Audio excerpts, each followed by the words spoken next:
Hello everyone, I am Miser Luke, and welcome to the 155th battle of the Promethean Directive Season 2, where we have the attack on Volos by two armies and two navies of the Auldric Crown up against four fleets that are here to defend Volos, including a supplemental garrison, which is those guys there.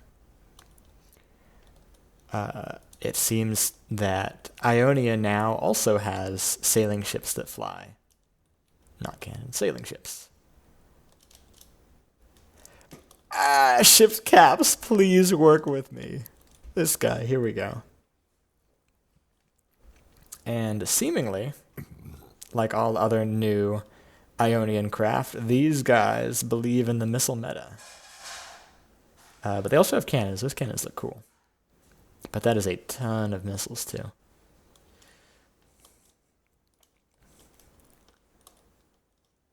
And that is a ton of on-fire trains. Those guys are hurting bad. They're all down to about 90 within the first few seconds of this battle, which is moving at not a fast rate.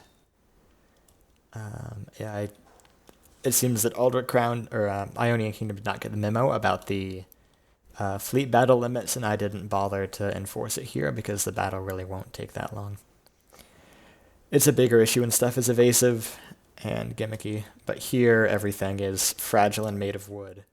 So even if the game runs slow, stuff does die fast. I'm kind of just going to park my camera here and leave you all to watch what happens. The Auldric Crown did bring in some flamer tech, so we're seeing some of those guys.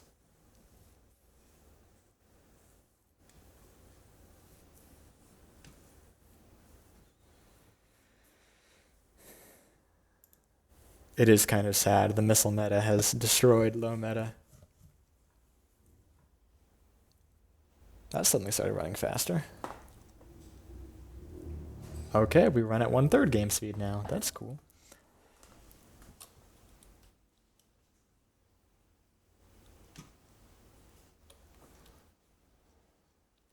Those trains are all dead. Yikes.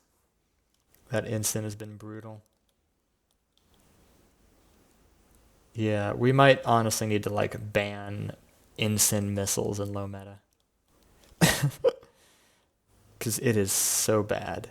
I mean, ensign missiles, I think overall are very, very powerful. That seems to be what all the when the high meta people do missile meta, they always do ensign.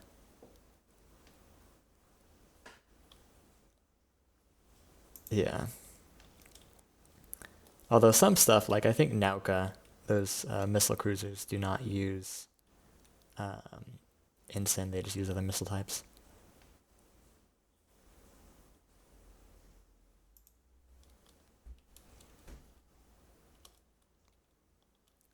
But yeah, I really hoped, and I've kind of seen this in previous seasons, that people who are low meta in terms of design skill tend to be lower meta in terms of how much they care about trying to win. But not always the case. It's been really honestly bad this season because we've had a lot of people who use okay, not great designs, and then they start losing a war, and then they swap everything out for missiles, or they start using drills or other shenanigans like that to make sure that they win. Sometimes they do that to counteract other people declaring that. Sometimes it is to preempt other people doing that or other stuff, but it's definitely suboptimal that is happening. So we've got a mix of behavior here. So like Ionia obviously has equipped a lot more missile-laden craft, but they have also still been like coordinating the war with the Auldric Crown in terms of like, hey, do you want to do a battle here? Yeah, sure, let's do it. Incredibly based. Love to see it. It helps if you're more for the role play and just seeing your stuff get used aspect of the game. But there's still obviously some competitiveness in design there that has led all these guys getting ensign missiles. And it may just be an after effect of these guys getting retrofitted to make sure that they didn't get wiped out by Chorus instead, and they just happened to get used here. But it could have also been a measure against Auldric Crown, or it could have been an intentional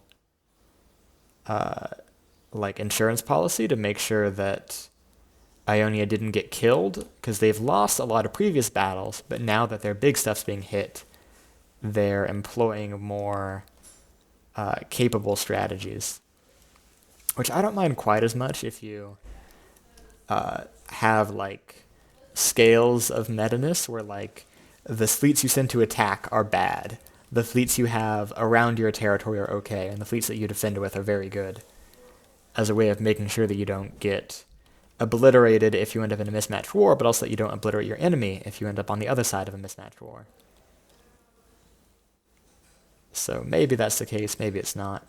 Maybe it was accidental, who knows. But certainly using lots of missiles is cringe and should be discouraged. Maybe we should just make a mod that halves missile damage.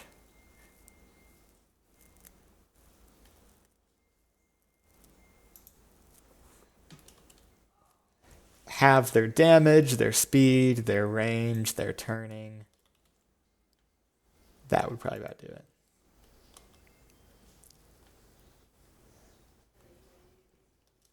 And then make it so that if any ship has more than 100 missiles on it, it will just automatically play the missile copy pasta in the most obnoxious voice, the most obnoxious volume possible. Anyway, while I have been talking about all that stuff, the Auldric Crown are down to just a handful of their land forces. And they are getting torn apart as we speak. The Trubias, the Anvils, and the Infernos. All of these guys are looking pretty dire. And that's not even the ones that are on fire. Meanwhile, though, a bit of an L for some of the Eurus class, which have ceased flying gracefully through the air and are now crashed a little bit less gracefully on the ground. It looks wonky with the gas bags. Wait. Vanishing trick. I think that's glass causing that. I think, yeah, the outline of the destroyed glass is somehow still being visualized as glass, and glass will obliterate any color of glass behind it, which allows you to make like two-way windows, so you can see, or one-way windows. If you have clear glass on the inside and colored and opaque glass on the outside, you can see out but not in. And this is that same thing happening, but with destroyed glass appearing clear, which allows you to see the inner structure. Honestly, a very efficient way of constructing these. I like the use of those, whatever those are. They might be like pulleys. I'm not certain. That have been shrunk down. Anyway, while I say that, all of the Auldric forces have been killed, and this is a dub for Ionia and their missile meta. Yeah, that's all, so thank you all for watching.